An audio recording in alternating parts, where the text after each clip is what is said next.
English for specific purposes ESP refers to the use of English in specialized fields of professionals tailoring language instructions to meet the specific needs of learners in those contexts. It can include area like business English, medical English or legal English, focusing on the vocabulary skills and communication strategies relevant to this.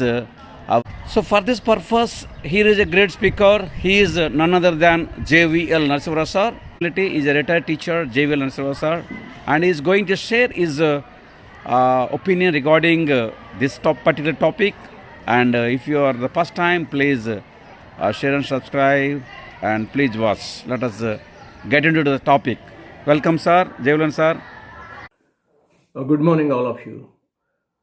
Today, let us discuss ESP, English for Specific Purposes, which is a part and parcel of teaching English as a second language or a foreign language. These days, we cannot teach or learn English for the same purpose all the time. We have to learn English for different purposes. All of us are not just teachers to learn English for literary purpose. Some of us are doctors, some of us are teachers, some of us are lawyers, some of us are journalists, some of us are managers, some of us are administrators. So, you have to teach English for different purposes. For example, if you are a journalist, the style of teaching is journalese, where some words are eliminated. For example, two people rescued in an operation. Actually, here, two people were rescued. Two killed in an accident. Two people were killed in an accident. Here, we don't give much importance to the tense or voice. We give importance only to the message. The message must be crisp and catchy and to the point. Here, the grammatical correctness is not relevant or not necessary. As far as legal documents are concerned, they are in a different style. The lawyers use different register, that is called a legal register, and their purpose is different. If a professor of English is asked to write a legal document, he writes in a literary fashion instead of a legal register. So that kind of register doesn't hold good in a court.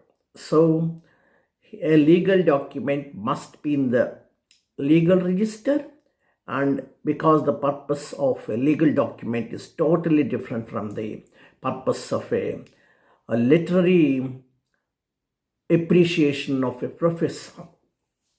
The legal registers are so different from the literary registers that legal registers are somewhat vague, or sometimes they are ambiguous, and some they are not very, very clear.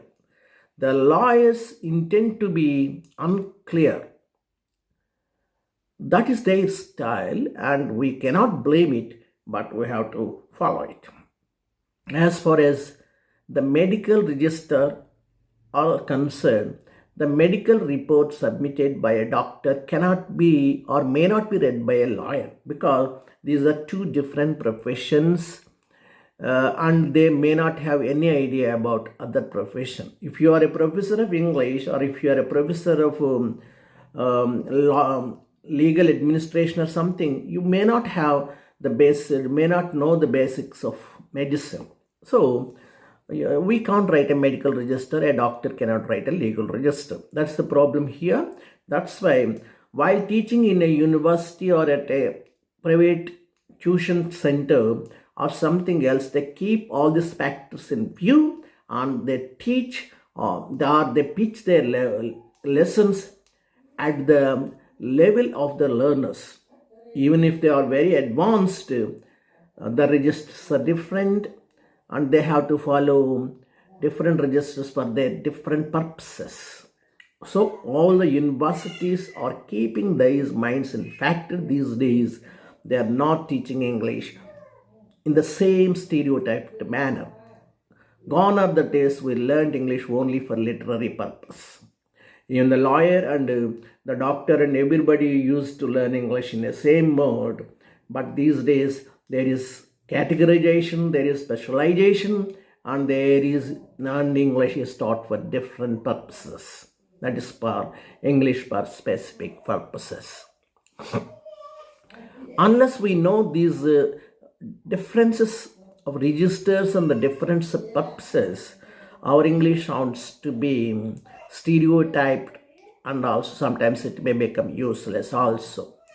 So all these universities, most universities in the world are now catering to the needs of the learners based on their purposes of learning.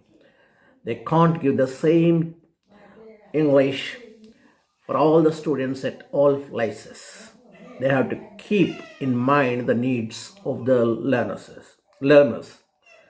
Otherwise, the learners will become inefficient. They can't discharge their duties efficiently, and they will have to face problems in their professions. They won't have the professional expertise. So the universities or the coaching centers must cater to the needs of all these learners. Yeah, I was talking about the difference of the registers. We know the legal register is somewhat ambiguous, vague, and unclear. The medical register is full of medical terms, and only medical experts can understand that register. And as far as literary register is concerned, it is full of images and also phrasal verbs, this and that. So it is useful to the learners and the English teaching experts.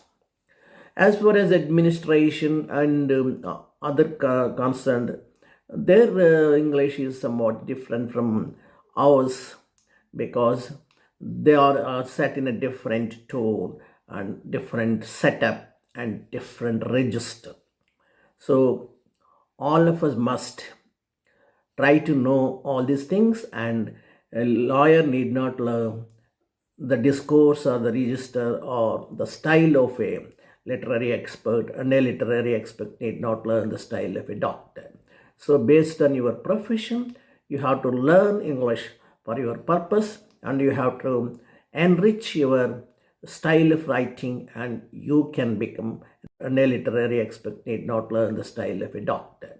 So based on your profession, you have to learn English for your purpose, and you have to enrich your style of writing, and you can become an expert in your profession. Thank you very much for watching our video.